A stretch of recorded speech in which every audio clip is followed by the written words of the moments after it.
श्रीमद् भागवत गीता में भगवान श्री कृष्ण के उपदेशों का वर्णन है। भगवान श्री कृष्ण ने अर्जुन के माध्यम से संसार को गीता का उपदेश दिया था। कृष्ण ने अर्जुन को गीता का पाठ तब पढ़ाया था जब उनके कदम महाभारत युद्ध की युद्ध भूमि में डगमगाने लगे थे। श्री कृष्ण के उपदेशों को सुनकर अर्जुन अपने लक्ष्य को पूरा करने की ओर अग्रसर हुए। कहा जाता है कि गीता में जीवन की हर एक परेशानी का हल मिल जाता है। गीता में कही गई श्री कृष्ण की बातें आज भी जीवन में आगे बढ़ते रहने की प्रेरणा देती है। ऐसे में किसी भी परेशानी का हल पाने और जीवन में सफलता पाने के लिए गीता की कुछ बातों का ध्यान रखना चाहिए। माना जाता है कि जो भी व्यक्ति गीता की इन 5 बातों का जीवन में अनुसरण कर लेता है वो हर काम में जरूर विजय हासिल कर लेता है। ये रहे गीता के अनमोल उपदेश जो जीवन को नई राह दिखाते हैं। नमस्कार मित्रों, स्वागत है आपका हमारे YouTube चैनल हिंदी भक्ति में। आइए वीडियो को शुरू करते हैं। उन्होंने नस देखी हमारी और बीमार लिख दिया, रोग हमने पूछा तो वृंदावन से प्यार लिख दिया। कर्जदार रहेंगे उम्र भर हम उस वैद्य के जिसने दवा में श्री राधे कृष्ण नाम लिख दिया। इस नए साल में खुद को भी एक गिफ्ट देना है सावरे, जिससे आपकी परवाह नहीं उसे छोड़ देना है। जय श्री राधे राधे। श्री कृष्ण जिनका नाम है, गोकुल जिनका धाम है, ऐसे श्री कृष्ण को मेरा बारंबार प्रणाम है। मेरे दिल की दीवारों पर श्याम तुम्हारी छवि हो, मेरे नैनों की पलकों में कान्हा तस्वीर तेरी हो।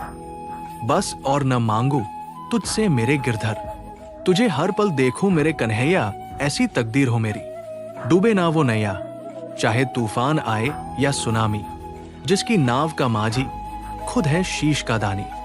जहां बेचैन को चैन मिले वो घर तेरा वृंदावन है। जहां आत्मा को परमात्मा मिले वो दर तेरा वृंदावन है। मेरी रूह तो प्यासी थी, प्यासी है तेरे लिए सावरिया।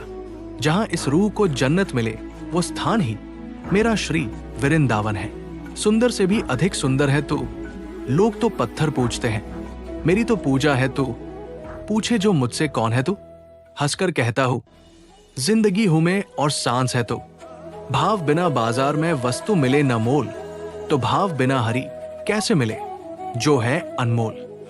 हे बाके बिहारी, नहीं रही कोई और हसरत एक तेरे दीदार के सिवा। सभी अच्छे काम छोड़कर बस भगवान में पूर्ण रूप से समर्पित हो जाओ। मैं तुम्हें सभी पापों से मुक्त कर दूंगा। शोक मत करो, किसी और का काम पूर्णता से करने से कहीं अच्छा है कि अपना काम करे, भले ही उसे अपूर्णता से करना पड़े। मैं सभी प्राणियों को समान रूप से देखता हूं, ना कोई मुझे कम प्रिय है ना अधिक। लेकिन जो मेरी प्रेम पूर्वक आराधना करते हैं वो मेरे भीतर रहते हैं और मैं उनके जीवन में आता हूं। प्रबुद्ध व्यक्ति सिवाय ईश्वर के किसी और पर निर्भर नहीं करता। मेरी कृपा से कोई सभी कर्तव्यों का निर्वाह करते हुए भी बस मेरी शरण में आकर अनंत अविनाशी निवास को प्राप्त करता है। मैं धरती की मधुर सुगंध हूं, मैं अग्नि की ऊष्मा हूं, सभी जीवित प्राणियों का जीवन और सन्यासियों का आत्मसंयम हूं। तुम उसके लिए शोक करते हो जो शोक करने के योग्य नहीं है और फिर भी ज्ञान की बातें करते हो। बुद्धिमान व्यक्ति ना जीवित और ना ही मृत व्यक्ति के लिए शोक करते हैं। कभी ऐसा समय नहीं था जब मैं, तुम या ये राजा महाराजा अस्तित्व में नहीं थे, ना ही भविष्य में कभी ऐसा होगा कि हमारा अस्तित्व समाप्त हो जाए। कर्म मुझे बांधता नहीं, क्योंकि मुझे कर्म के प्रतिफल की कोई इच्छा नहीं। वो जो वास्तविकता में मेरे उत्कृष्ट जन्म और गतिविधियों को समझता है वो शरीर त्यागने के बाद पुनः जन्म नहीं लेता और मेरे धाम को प्राप्त होता है। बुद्धिमान व्यक्ति को समाज कल्याण के लिए बिना आसक्ति के काम करना चाहिए। जो व्यक्ति आध्यात्मिक जागरूकता के शिखर तक पहुंच चुके हैं उनका मार्ग है निस्वार्थ कर्म। जो भगवान के साथ संयोजित हो चुके हैं उनका मार्ग है स्थिरता और शांति। जानने की शक्ति झूठ को सच से पृथक करने वाली जो विवेक बुद्धि है उसी का नाम ज्ञान है। परिवर्तन ही संसार का नियम है।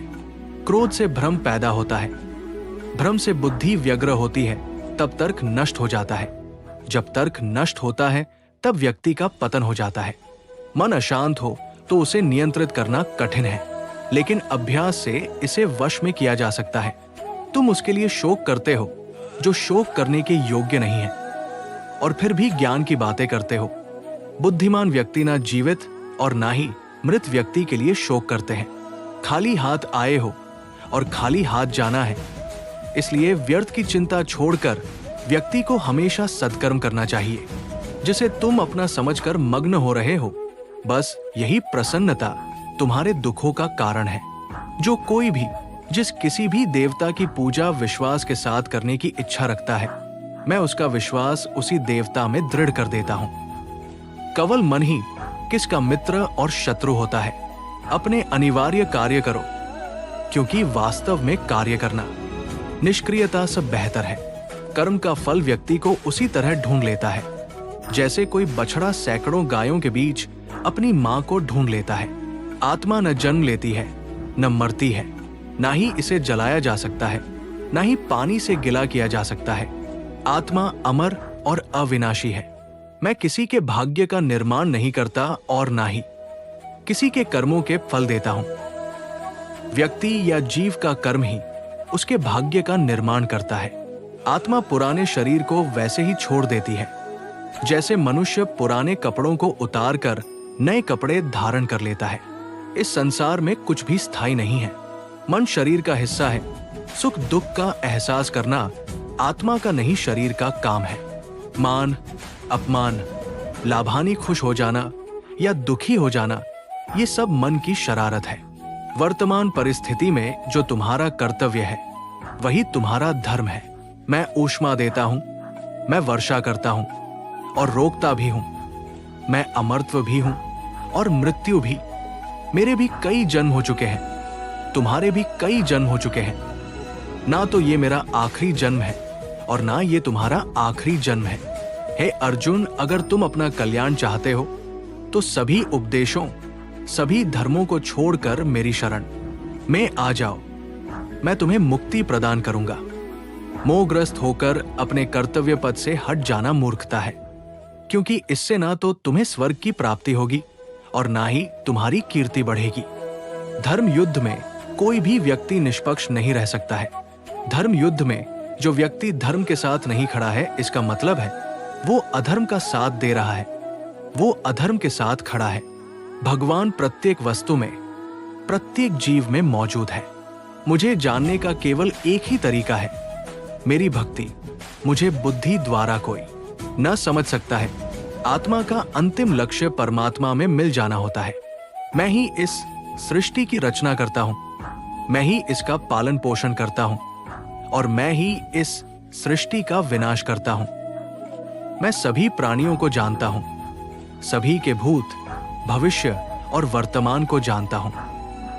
लेकिन मुझे कोई नहीं जानता है। जो मुझे जिस रूप में पूजता है, मैं उसी रूप में उसे उसकी पूजा का फल देता हूं। जन्म लेने वाले व्यक्ति की मृत्यु निश्चित है और मरने वाले व्यक्ति का फिर से जन्म लेना निश्चित है। क्या नींद, क्या ख्वाब। आंखें बंद करूं तो तेरा चेहरा, आंख खोलूं तो तेरा ख्याल मेरे कान्हा। रख लूं नजर में चेहरा तेरा, दिन रात इसी पे मरती रहूं। जब तक ये सांसें चलती रहे, मैं तुझसे मोहब्बत करती रहूं। मेरे कान्हा, मेरी दुनिया। मत रख अपने दिल में इतनी नफरतें ऐ इंसान। जिस दिल में नफरत हो, उस दिल में मेरा श्याम नहीं रहता।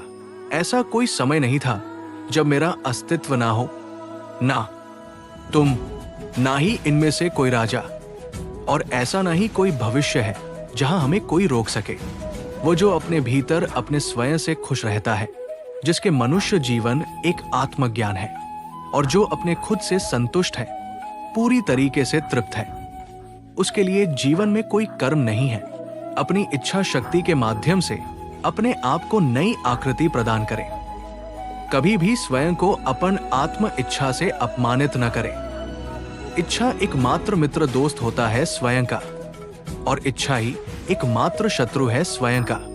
देवत्व का परम व्यक्तित्व कहता है, ये सिर्फ वासना ही है अर्जुन, जिसका जन्म चीजों के जुनून के साथ संपर्क होने के लिए हुआ है और बाद में ये क्रोध में तब्दील हो जाता है। और जो सभी इस दुनिया के भक्षण पापी दुश्मन हैं। मेरे लिए न कोई ग्रहणीत है न प्रिय, किंतु जो व्यक्ति भक्ति के साथ मेरी पूजा करते हैं वो मेरे साथ है और मैं भी उनके साथ हूं। वह जो सभी इच्छाएं त्याग देता है और मैं और मेरे की लालसा और भावना से मुक्त हो जाता है, उसे शांति प्राप्त होती है। जानने की शक्ति झूठ को सच से पृथक करने वाली जो विवेक बुद्धि है, उसी का नाम ज्ञान है।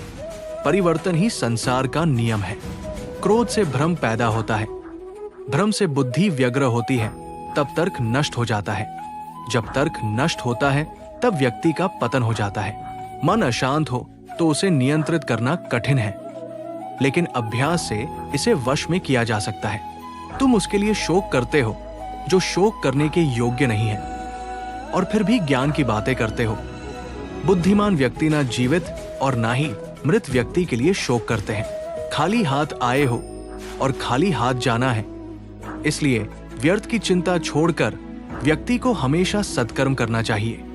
जिसे तुम अपना समझकर मग्न हो रहे हो, बस यही प्रसन्नता तुम्हारे दुखों का कारण है। खाली हाथ आए हो और खाली हाथ जाना है, इसलिए व्यर्थ की चिंता छोड़कर व्यक्ति को हमेशा सत्कर्म करना चाहिए।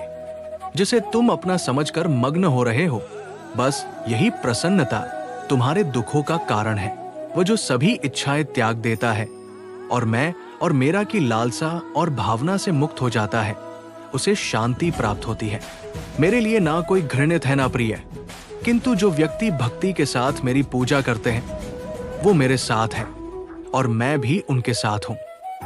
जो इस लोक में अपने काम की सफलता की कामना रखते हैं वे देवताओं का पूजन करें।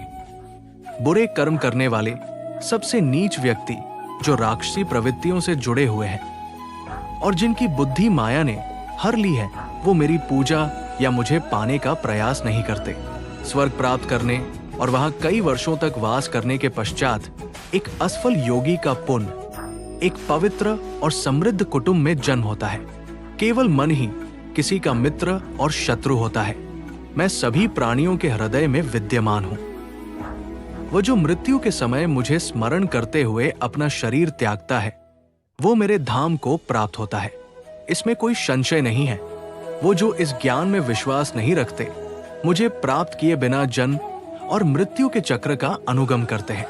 जो दान बिना सत्कार के कुपात्र को दिया जाता है, वो तमस दान कहलाता है। मनुष्य संप्रदाय दो ही तरह के हैं, एक दैवीय संप्रदा वाले, एक आसुरी संप्रदा वाले। दैवीय संप्रदा मुक्ति की तरफ और आसुरी संप्रदा नारकों की ओर ले जाने वाली है।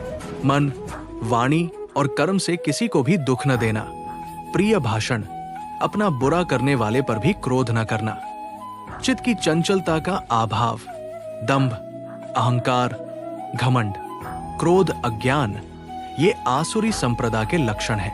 भय का अभाव, अनंतःकरण की निर्मलता, तत्ज्ञान के लिए ध्यान योग में स्थिति, दान, गुरुजन की पूजा, पठन पाठन, अपने धर्म के पालन के लिए कष्ट सहना, ये दैवीय संप्रदा के लक्षण हैं। आशा करता हूं कि आपको मेरा यह वीडियो जरूर पसंद आया होगा।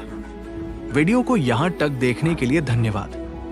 हमारे YouTube चैनल हिंदी भक्ति को सब्सक्राइब करें और वीडियो को लाइक करें।